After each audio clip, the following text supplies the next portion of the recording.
사막의 등불이라고 불리면서 주 300년부터 391년까지 활동했던 이집트, 애굽의 기독교 수도사 마카리우스라는 사람이 있습니다. 어느 날 이 마카리우스가 꿈을 꾸게 되었는데 꿈속에 주님이 힘겹게 십자가를 지고 가시는 것을 보게 되었습니다. 주님이 힘겹게 십자가를 지고 가는 걸 보게 되자 마카리우스가 주님께 달려가가지고 제가 대신 십자가를 질 테니까 저한테 십자가를 주십시오라고 말씀을 드렸는데 놀랍게도 주님께서 들은 채도 안 하시고 계속해서 십자가를 지고 묵묵히 걸어가시는 거예요. 그래서 마카리우스가 또다시 주님께 간청을 했어요. 주님, 제발 제가 주님의 십자가를 질 수 있도록 저한테 십자가를 넘겨주십시오. 그런데 이번에도 주님이 모른 채 하고 십자가를 양 어깨에 지고 힘들게 걸쳐매면서 묵묵히 그냥 걸어가시는 거예요. 마카리오스는 그런 주님의 모습을 보는 게 너무너무 가슴 아프고 왜 그럴까 당혹스럽긴 했지만 그래도 계속 주님 옆에 따라붙으면서 얘기했어요. 주님, 제가 십자가 질 테니까 저한테 주십시오 라고 얘기를 했어요. 계속 그렇게 얘기하니까 주님이 탁 발걸음을 멈추더니 마카리우스한테 이렇게 손으로 저쪽을 가르치는 거예요. 근데 마카리우스가 온 저 뒤쪽이었던 거예요. 저기를 가르치면서 뭐라 그러면 사랑하는 내 아들아, 지금 내가 지고 있는 건 내 십자가란다. 조금 전에 내 십자가를 대신 지겠다고 네가 내려놓은 네 십자가 저기 있으니까 가서 지고 와. 그래서 그렇게 얘기하니까 내 십자가가 어디 있지? 그래서 예수님이 말씀하신 대로 막 처음에 있었던 대로 예수님 처음에 봤던 대로 막 가보니까 놀랍게도 십자가 하나가 덩그러니 바닥에 그냥 내팽개쳐져 있는 거예요. 그래서 이게 내 십자가인가 보다 그러고서 그 십자가를 지고 낑낑거리면서 막 힘을 내가지고 주님 있는 대로 딱 왔는데 놀랍게도 주님이 지고 계신 십자가가 없는 거예요. 그래서 주님한테 물어봤어요. 주님, 주님이 지셨던 십자가는 어디 있습니까? 라고 묻자 주님이 웃으면서 이렇게 대답했답니다. 사랑하는 내 아들아, 네가 네 십자가를 지면 그게 내 십자가를 지는 거하고 똑같은 거란다. 지금 네가 지고 있는 그 십자가가 내 십자가야 라고 말씀하셨대요. 마태복음 16장 24절에 보면 누구든지 나를 따르고 그러든 자기를 부인하고 자기 십자가를 지고 나를 따를 것이니라 라고 말씀하고 있습니다. 저와 여러분에게 십자가라는 그 말, 십자가는 어떤 의미로 느낌으로 다가오고 있습니까? 정상적인 그리스도인이라면 모두가 자기 십자가를 지고 우리 주 예수 그리스도를 따를 거라고 고백을 할 겁니다.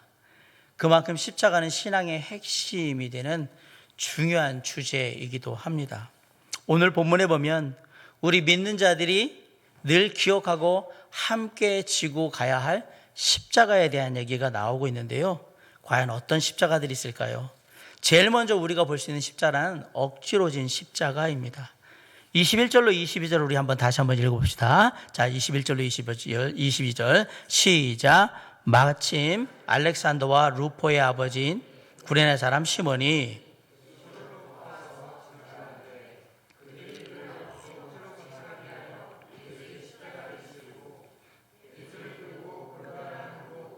번역하면 해골의 곳에 이르러 그랬습니다. 자, 구레네 사람 시몬은 십자가를 등에 지고 병정들에 이끌려 갈보리산으로 올라가는 예수님과 두 강도의 행렬을 구경하고 있습니다. 참고로 구레네는 북아프리카에 있는 그 리비아의 수도 트리폴리가 구레네예요. 아주 먼 곳이에요. 거기 있는 사람이 이스라엘의 예루살렘까지 와가지고 지금 예수님이 십자가 지고 그 골고다 언덕 올라가고 있는 걸 지금 구경하고 있었던 거예요. 그런데 갑자기 자신이 서 있는 그 자리 앞에서 예수님이 십자가를 지고 가시다가 푹 쓰러지신 거예요. 군인들이 예수님을 일으켜 세워가지고 십자가를 매게 했는데 도저히 더 이상 맬 수가 없는 상황인 걸 판단을 하고 그리고 대신 지고 갈 사람을 찾았는데 그때 찾은 사람이 누구냐? 구레네 사람 시몬이었던 거예요. 그리고 구레네 사람 시몬을 끌어냈고 구레네 사람 시몬은 예수님을 대신하여 골고다의 언덕까지 억지로 십자가를 짊어지고 가야 했습니다. 정말 하기 싫었지만 군인들이 창과 칼로 위협하고 잘못하면 죽을 것 같으니까 정말 하기 싫었는데 자존심 다 내려놓고 마지못해서 억지로 십자가를 지고 올라가고 있는 겁니다. 구레네 사람 시몬에게 십자가는 생각지 못했던 고난이고요, 원치 않았던 굴욕이고요, 하나님을 향한 원망이기도 하면 동시에 빨리 내전돼야 되는 힘겨운 짐이기도 한 겁니다. 만일 저와 여러분이 그날 구레네 시몬을 대신해서 그 자리에 있었다 그러면, 자, 여러분은 예수님의 십자가를 대신 지실 때 억지로 지실까요? 아니면 기꺼이 자원하여서 기쁜 마음으로 그 십자가를 지실 수 있겠습니까? 구원받은 성도여, 하나님의 은혜를 아는 자로서 당연히 기쁘게 대신 예수 그리스도의 십자가를 지면 좋겠지만, 억지로 마지못해 버티고 버티다가 어쩔 수 없어서 하는 수 없이 십자가를 지고 만약에 우리가 주님을 따른다면 과연 주님께서 저에게 뭐라고 말씀을 하실까요? 장신아, 불평하고 원망하는 마음으로 억지로 십자가 지고 가는 그 모습, 지금 그렇게 하고 있으면 이제 그만 좀 내려놨으면 좋겠다. 너의 그런 모습을 보는 내가 너무너무 불편하고 힘들어 라고 얘기하지 않을까. 한번 생각해 봅니다. 사랑하는 성도 여러분, 우리에게 주어진 십자가를 기꺼이 지셔야 합니다. 비록 십자가를 지게 된 상황은 내가 원하는 상황은 아닐지라도 예수님이 지셨던 그 십자가를 나도 지게 된 이상 기꺼이 그 십자가를 져야 하는 겁니다. 이번 코로나19로 인해 가지고 지금 교회들과 성도들이 당하고 있는 이 상황은 흡사 구레네 사람 시몬이 당하고 있는 그 상황과 별반 다를 게 없습니다. 이 상황이 원망스럽고 힘들고 지치고 답답하고 막막하고, 더욱이 특정 이단과 일부 교회의 문제가 전체 교회의 문제인 것처럼 그렇게 둔갑하여서 코로나19로 확산시키는 주범이 마치 교회와 성도인 것처럼 그렇게 호도되고 있는 이 상황이 너무너무 마음에 불편하고 마음에 들지 않아요. 하지만 이 십자가를 통해서 우리 주님의 계획이 무엇인지를 우리가 알아야 하기 때문에 이렇게 온라인 예배를 드리면서 정보의 받침을 따르면서 잠잠히 기다리고 있는 것입니다.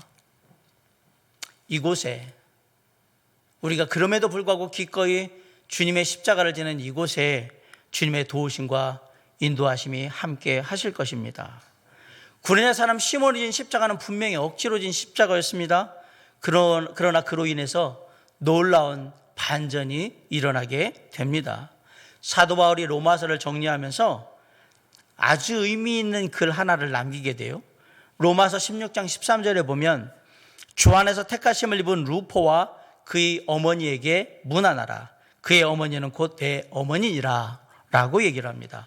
바울이 자기 사역 속에서 함께 수고했던 많은 믿음의 동역자들을 쭉 소개하는 가운데 누구를 얘기하고 있냐면 구레네 사람 시몬의 아들 루포와 그의 아내를 지금 얘기하고 있는 겁니다. 바울이 구레네 사람 시몬의 아내를 뭐라고 부르냐면 내 어머니다라고 부르고 있어요. 바울이 구레네 사람 시몬의 아내를 내 어머니라고 부를 정도라면 우리가 한간 알 수 있는 것은 바울과 아주 친한 사이라는 것, 두 번째는 이 여인이 아주 신앙 안에 신실한 경건한 여인이라는 것을 그냥 미루어 짐작할 수 있는 거예요. 우리는 억지로 주님을 대신하여 십자가를 졌던 구레네 사람 시몬의 생애에 대해서 전혀 알지를 못합니다. 그러나 한 가지 분명한 사실은 그 구레네 사람 시몬의 아내와 두 아들 알렉산더와 루포가 초대교회의 중요한 사역자였다는 사실은 우리가 알 수 있습니다. 시몬의 아내와 아들들이 이렇게 변화된 데는 어떤 일이 있었을까요? 아마 10중 8구는 구레네 사람 시몬이 억지로 예수 그리스도의 십자가를 지고 골고다 언덕으로 올라갔던 그 이야기가 분명히 영향을 미쳤을 거라고 저는 생각합니다. 비록 자신은 억지로 예수님의 십자가를 대신 지고 골고다 언덕을 올라갔지만 그 일이 결국은 사랑하는 아내와 두 아들이 예수 그리스도를 믿고 하나님의 귀한 일꾼으로 바울의 동역자로 사역할 수 있도록 해주는 큰 계기가 됐을 거라는 사실은 우리가 충분히 알 수가 있는 겁니다. 때때로 우리가 이해할 수 없는 일들을 만날 때, 그래서 마지못해서 어쩔 수 없어서 억지로 그 일을 하게 될 때에도 우리는 꼭 기억해야 합니다. 이곳에 하나님의 어떤 계획이 있을까를 반드시 생각하셔야 합니다. 이곳에 비록 내가 억지로 이 일을 하게 됐지만 이곳에서 하나님께서 나를 통해 알게 하시고 배우게 하시고 깨닫게 하실 것이 무엇일까를 우리가 생각하면 기꺼이 우리는 그 십자가를 질 수 있다라는 사실이에요. 비록 억지로 십자가를 지긴 했지만 구레네 사람 시몬이 다 나쁜 것은 아니에요. 왜냐하면 그 일로 인해서 가장 가까이서 예수 그리스도를 만나고 그분을 경험할 수 있는 시간이 잠깐이지만 있었다라는 사실이에요. 그런 그 경험이 결국은 구레네 사람 시몬의 가족을 변화시키는 놀라운 계기가 되었음을 우리는 생각해 봐야 합니다. 지금 이 상황 속에 담긴, 어쩔 수 없어서 우리가 들어가 있는 이 억지적인 상황 속에 담겨 있는 하나님의 계획은 과연 무엇일까요? 아직은 알 수 없지만 기꺼이 우리는 그럼에도 불구하고 이 십자가를 져야 하는 겁니다. 사람들에게 교회 다닌다고 듣는 비난이나 원망이나 안 좋은 눈초리들이 있지만 그럼에도 불구하고 우리는 기꺼이 우리가 교회 다니는 사람으로서 하나님 있는 하나님의 자녀로서 예수 그리스도를 담아가는 그리스도로서 기꺼이 그 십자가를 져야 하는 것입니다. 대신 우리도 구레네 사람 시몬처럼 주님을 이 시간을 통해서 가까이 더 만나고 삶의 놀라운 반전을 이룰 수 있는 계기를 그리고 축복을 경험할 수 있기를 주님의 이름으로 간절히 축원합니다. 오늘 본문에 나와 있는 첫 번째 십자가는 억지로 지는 십자가였던 거예요. 그러면 두 번째 우리가 볼 수 있는 십자가는 어떤 십자가인가? 죽어야 사는 십자가입니다. 주님이 지신 십자가에는 죽음의 고통이 있었습니다. 다행히 그런데도 그런 십자가의 고통을 잠시나마 해결할 수 있는 방법이 있었어요. 진통 마취 효과를 가지고 있는 몰약을 탄 포도주를 마시면 됩니다. 그러면 진통 마취 효과 때문에 십자가형을 당하는 것이 좀 편해지기 때문에. 그렇지 않으면 이 못 박을 때에 그 고통이 너무 심해가지고 못질을 군병들이 할 때에 그 못질을 당하는, 못 박힘을 당하는 그 죄인들이 이 고통이 너무 심하니까 막 발작을 일으키고 막 몸을 하면서 비명을 지르고 하다 보면 얼마나 그게 심했냐면 그 못질을 하는 군병들조차도 그게 너무 끔찍해가지고 못질하던 건 그만두는 일이 비일비재하게 많았을 만큼 그만큼 고통스러웠다라고 얘기합니다. 그래서 그 당시 십자가형을 당하는 모든 죄수들은 대부분이 다 뭐랬냐면 몰약을 탄 포도주를 먹고 정신이 몽롱한 가운데서 못질을 당해가지고 이게 못 박힘을 당해서 달려야 됐던 거예요. 근데 주님은 이 몰약을 탄 포도주를 거절하셨어요. 23절 한번 다 같이 읽어볼까요? 자, 시작. 몰약을 탄 포도주를 주었으나 예수께서 받지 아니하시니라 라고 되어 있습니다. 예수님은 왜 몰약을 탄 포도주를 거절하셨을까요? 어쩌면 십자가에 못 박히신 예수 그리스도를 향해서 마지막으로 베풀어진 자비의 손길, 그게 몰약을 탄 포도주였을지 모르겠습니다. 그럼에도 불구하고 예수님께서는 이 마지막 동정의 손길을 거절하십니다. 십자가 위에서 예수님은 극심한 육신의 고통과 함께 영적인 정신적인 고통을 다, 이루 말할 수 없는 고통을 다 당하셨어요. 그럼에도 불구하고 예수님이 십자가에 못 박히시면서 자신에게 할 엄청난 고통을 줄이기 위해 진통제, 마취제의 역할을 할 수 있는 몰약을 탄 포도주를 거절하셨다는 사실은 우리에게 뭔가를 의미하고 있다는 사실입니다. 예수님께서는 왜 이것을 거절하셨을까? 예수님은 우리의 죄를 위해서, 모든 사람의 구원을 위해서 몸소 아픔과 고통과 슬픔을 당해야 했던 겁니다. 히브리서 2장 9절에 보면 오직 우리가 천사들보다 잠시 동안 못하게 하심을 입은 자 곧 죽음의 고난 받으심으로 말미암아 영광과 존귀로 관을 쓰신 예수를 보니 이를 행하심은 하나님의 은혜로 말미암아 모든 사람을 위하여 죽음을 맛보려 하심이라. 모든 사람을 위해서 죽음을 맛보려 하심이라. 그를 위해서 죽음의 고난을 받으셨다. 죄악은 반드시 그 대가를 지불해야만 용서받을 수 있는 겁니다. 그런데 몰약을 탄 포도주를 마시고 온전치 못한 정신으로, 몽롱한 정신으로 우리 죄를 위하여 십자가에 달려 죽으셨다라고 말한다면 과연 예수님께서 나를 위해서, 나의 죄를 위해서 십자가에 달려 죽으셨다고 우리가 자신 있게 말할 수 있겠습니까? 그리고 예수님께서 우리의 모든 죄를 다 용서하셨다고 우리가 당당히 얘기할 수 있겠습니까? 정말 제대로 십자가의 구원이 온전한 구원이 된다라고 얘기할 수 있겠습니까?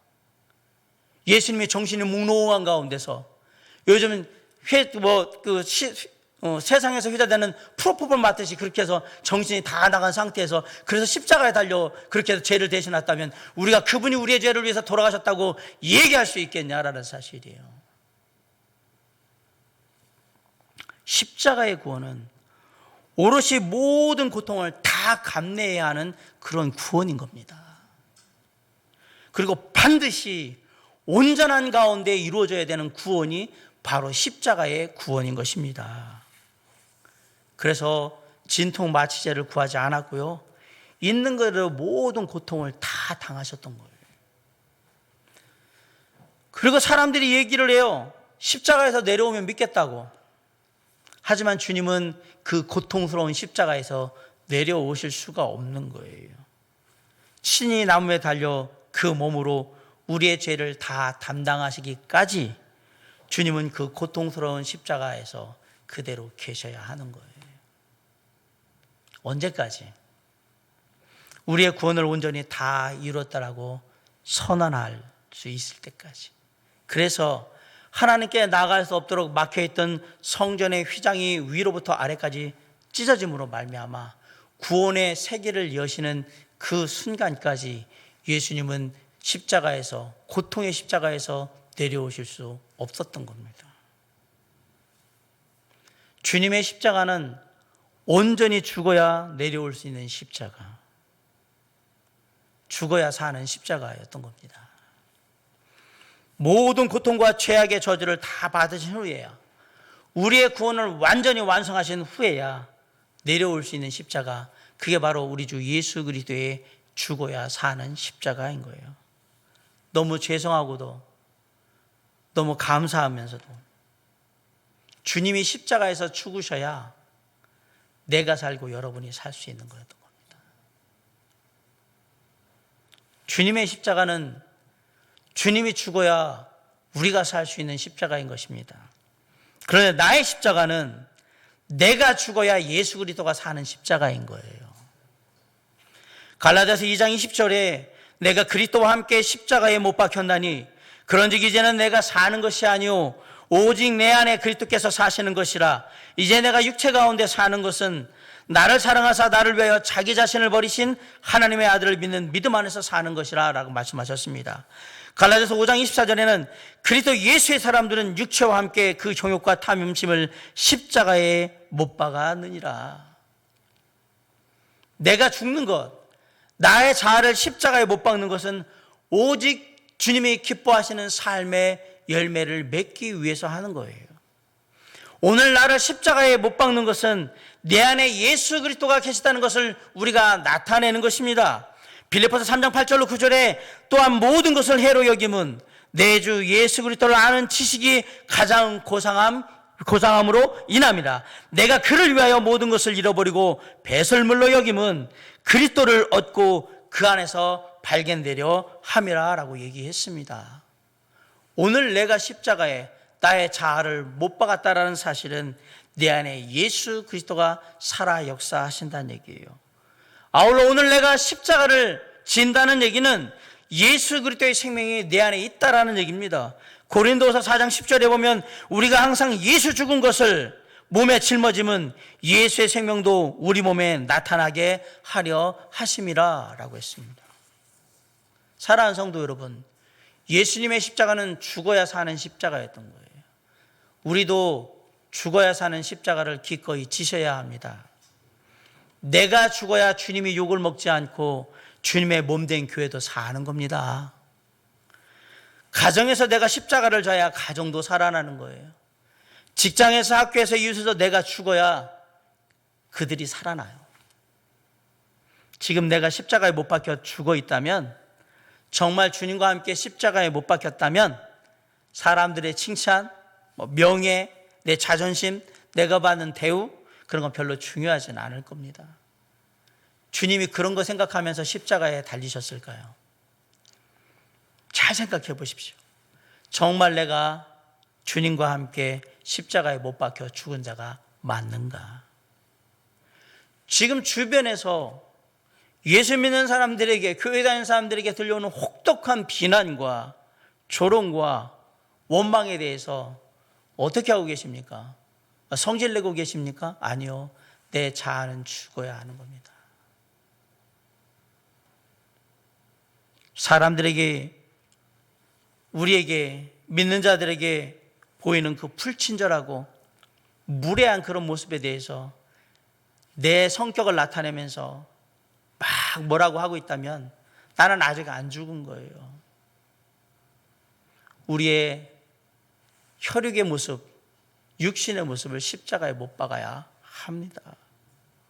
그래야 오늘도 나는 예수 그리스도께서 나에게 허락하신 십자가를 지고 있는 거예요. 나를 향해서는 죽고 하나님의 영광과 하나님의 뜻을 위해서는 사는 삶을 살게 될 겁니다. 지금 내 앞에 놓여진 십자가, 그 십자가가 죽어야 사는 십자가일진데 기꺼이 그 십자가를 지고 하루하루 묵묵히 주님의 사랑과 은혜를 가슴 깊이 새기면서 앞으로 나아가는, 그래서 정말 하나님의 은혜를 마음속에, 삶 속에 기억하는 우리 모두가 될 수 있기를 주님의 이름으로 간절히 축원합니다. 자, 두 번째 십자가는 죽어야 사는 십자가였습니다. 그럼 마지막 세 번째 십자가는 어떤 십자가일까요? 당돌하게 진 십자가입니다. 우리 41절로 47절을 다시 한번 읽어보겠습니다. 제가 42절을 먼저 읽겠습니다. 이날은 준비일 곧 안식일 전날이므로 저물었을 때에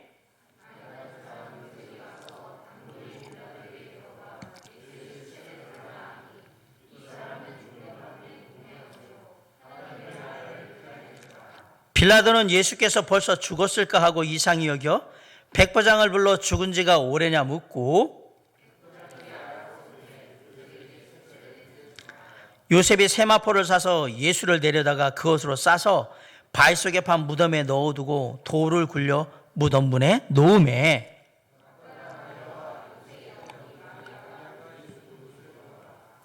예수님이 십자가에 못 박혀 돌아가실 때 거의 대부분의 제자들은 다 도망을 갔습니다. 십자가에 달려 죽으신 예수님은 철저한 실패자로 보였기 때문에 아무도 목숨 걸고 예수님 편에서 뭔가 하려고 하지 않았습니다. 결국 예수 그리스도께서 달려 죽으신 십자가 주변에는 누가 있었느냐? 그 당시 사회적으로 아무런 권리도 힘도 없었던 여성들이 눈물을 흘리면서 지키고 있었어요.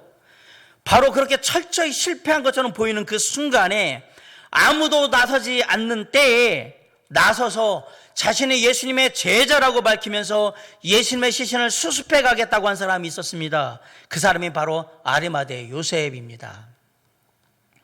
아리마대 요셉은 당돌하게 총독 빌라도에게 가서 예수님의 시신을 내어달라고 요청을 합니다. 43절에 보세요. 아리마대 사람 요셉이 와서 당돌이 빌라도에게 들어가 예수의 시체를 달라 하니, 이 사람은 존경받는 공회원이요 하나님의 나라를 기다리는 자라. 본문에 당돌하다라는 말은요, 담대하다, 용기 있다 이런 말이에요. 아리마대 요셉을 당돌하다고 표현한 것은 그가 보여준 행동이 용기가 필요한 행동이기 때문에 당돌하다라고 표현을 한 거예요. 지금 예수님은 반역자의 신분으로 십자가에 못 박혀 죽었습니다. 예나 지금이나 반역자의 시신은 가족들도 수습을 할 수가 없습니다.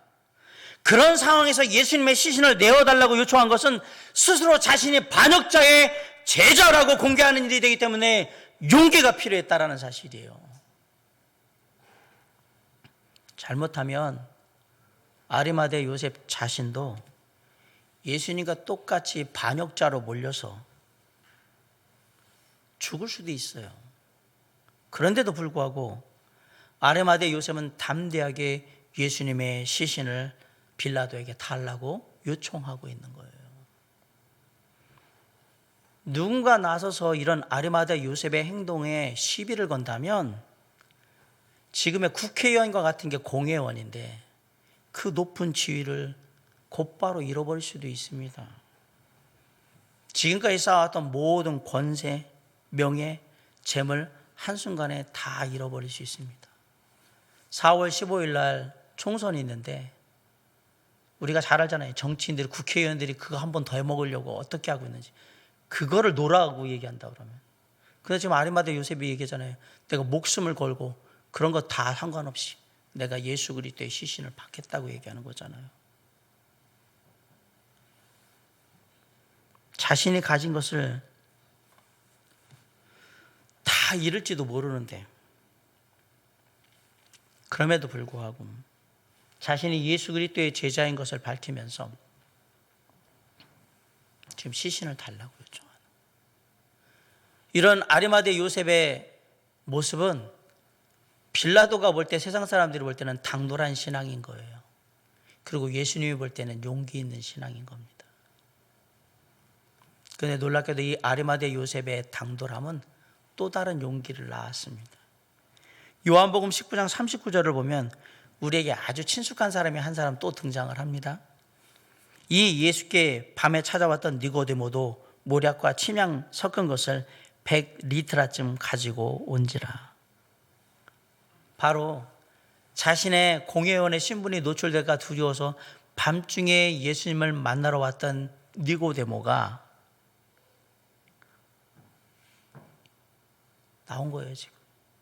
니고데모가 예전에 공회원들이 예수님 막 뭐라고 비난할 때 그때 예수님을 변론하긴 했어요. 그러나 적극적으로 나서서 하지는 못했습니다. 그런 그가 동료인 아리마대 요셉을 보고 힘을 얻었습니다. 당당히 자신이 예수 그리스도의 제자임을 말하고 예수님을 사랑하는 자임을 드러내는 동시에 그 시신을 요구하는 그 모습을 동료 아리마대 요셉의 모습을 보고 용기를 얻은 거예요. 그래서 니고데모가 뭘 했느냐? 예수님의 장례를 치르기 위해서 100리트라라는 즉 40kg 가까이 되는 아주 값비싼 모략과 침향을 가지고 와요. 그런데 이 니고데모가 가지고 온 이 모략과 침향의 양이 100리트라 40kg나 된다는 것은 아주 중요한 의미를 갖습니다. 왜냐하면 일반인들이 장례할 때는 이렇게 많이 쓰지도 않거든요. 그럼 이 정도는 누가 쓰는 거냐? 왕이나 왕족이 죽었을 때 쓰는 양인 거예요. 그럼 니고데모는 예수님을 뭘로 생각하고 있다는 얘기입니까? 자신의 삶의 주관자 왕으로 지금 섬기고 있다 이 얘기입니다. 이제 우리도 아리마대 요셉과 니고데모처럼 당돌한 십자가를 져야 합니다. 어둠 속에서 자신의 존재를 감추고 살아가는 수많은 이 땅의 아리마대 요셉과 니고데모들이 이제 어둠에서 당당히 피초로 걸어 나와서 당당한 성도의 모습으로 그리스도인의 모습으로 살아갈 수 있기를, 용기를 낼 수 있기를 간절히 바랍니다. 혹시 주변에 아직도 용기가 부족해서 주저하고 있는 형제 자매들이 있다면 그들도 함께 당돌한 십자가를 질 수 있도록 격려해 주시고 도전해 주시기를 간절히 바랍니다. 요즘 상황이라면 어디에 가가지고 교회 다닌다고 예수 믿는다고 그리스도라고 말도 못합니다. 하도 눈치를 주고 하도 뭐라고 비난을 해가지고 조롱을 해서 우리 그리스도인들이 너무 많이 위축이 되어 있고 주눅들어 있습니다. 그런데 이제는 당돌한 십자가, 용기 있게 십자가를 지셔야 합니다. 누가 묻거든 예수 그리스도를 믿는 하나님의 자녀라고 당당하게 얘기하시기 바랍니다. 비록 지금은 정보 방침에 따라 온라인 예배를 드리고 있지만 특정 사이비 이단들과 일반 정상적인 교회를 구분하지 못해서 정말 답답한 마음이 있지만 코로나19의 확산의 주범이 교회인 것처럼 욕하고 비난해서 정말 억울하지만 교회에 모여서 함께 찬양하고 함께 기도하고 함께 말씀 듣고 교제하며 예배드리고 싶다고 당당하게 말씀하시기 바랍니다. 우리는 당돌한 십자가를 이제 지셔야 돼요. 아울러 정부의 방침을 잘 이해하고 있는 일반 선량한 대다수의 교회들은 날마다 이 나라와 이 민족을 위해서 주님이 특별한 은혜를 베푸시도록 기도하고 있다는 사실도 알려주셔야 합니다. 왜 입을 닫고 계십니까? 우리가 기독교 그렇게 기도하고 있다는 사실을 알려주셔야 해요. 이단들은 저러고 있지만 우리는 그렇지 않다는 걸 알려주셔야 해요.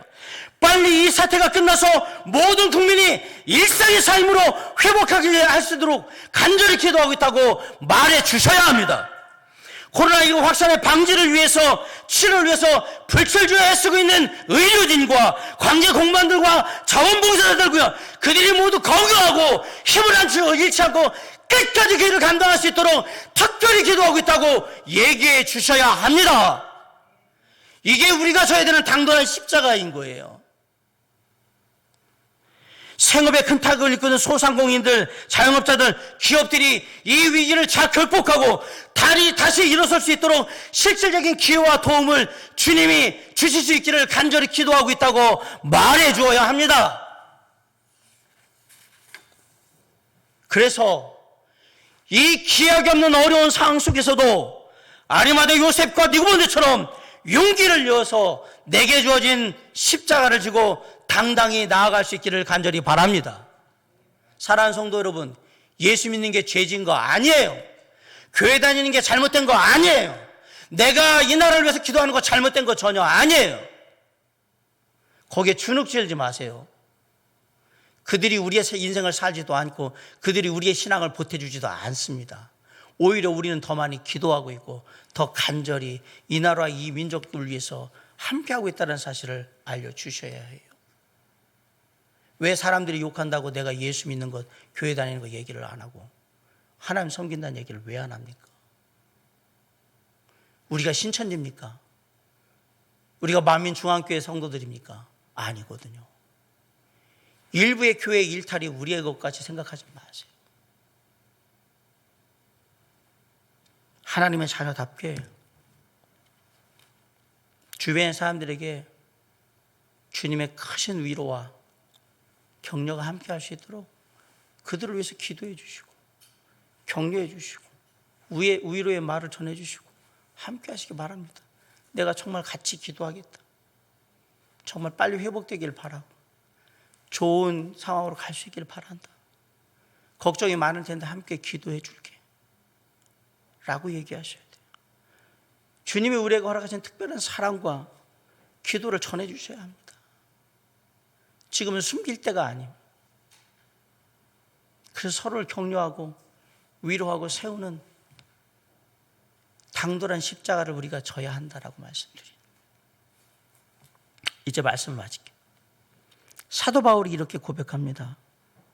그러나 내게는 우리 주 예수 그리스도의 십자가 외에 결코 자랑할 것이 없다라고 했습니다. 내가 너희 중에서 예수 그리스도와 그의 십자가에 못 박히신 것 외에는 아무것도 알지 아니하기로 작정하였다라고 고백했습니다. 사실 우리가 드리는 예배의 근본이 뭡니까? 우리의 자랑이 뭡니까? 우리의 죄를 위하여 십자가에 못 박혀 돌아가신 우리 주 예수 그리스도 아닙니까? 그게 우리의 예배의 핵심 아닙니까? 죽임을 당하신 어린 양이 능력과 부와 지혜와 힘과 존귀와 영광과 찬송을 받으시기에 합당하도다. 고난주간에 즈음하여 다시 한번 주님의 십자가와 내가 져야 될 십자가들을 묵상해 볼 수 있기를 원합니다. 그리고 그 십자가의 의미들이 하나씩 저와 여러분의 삶에 나타날 수 있기를 기대해 봅니다. 억지로 지고 간 구레네 시몬의 십자가이지만 그곳에 놀라운 하나님의 계획이 있었음을 기억해 주시기 바랍니다. 온전히 죽어야 사는 주님의 십자가를 통해서 구원의 참된 의미와 내가 실천해야 될 십자가에 못 박히는 삶이 무엇인지를 깊이 생각해 보시기 바랍니다. 아리마대 요셉과 니고데모가 졌던 당돌한 십자가를 통해서 다시 한번 용기를 내서 그리스도인으로서 하나님의 사람으로서 주변의 사람들에게 주님의 그 따뜻한 마음을 전하고 특별한 사랑과 위로를 전하는 그런 저와 여러분이 될 수 있기를 간절히 기대해 봅니다. 이번 한 주간 그리고 이 땅의 삶을 다하는 날까지 우리의 삶 속에 언제나 주님의 십자가가 묵상되고 주님의 십자가가 우리의 자랑이 되며 주님이 주신 내 삶의 십자가를 기꺼이 지고 담대하게 주님을 따름으로 하나님의 자녀의 삶으로 우리 모두의 삶이 아름답게 나타날 수 있기를, 보여질 수 있기를 주님의 이름으로 간절히 축원합니다. 기도하시겠습니다.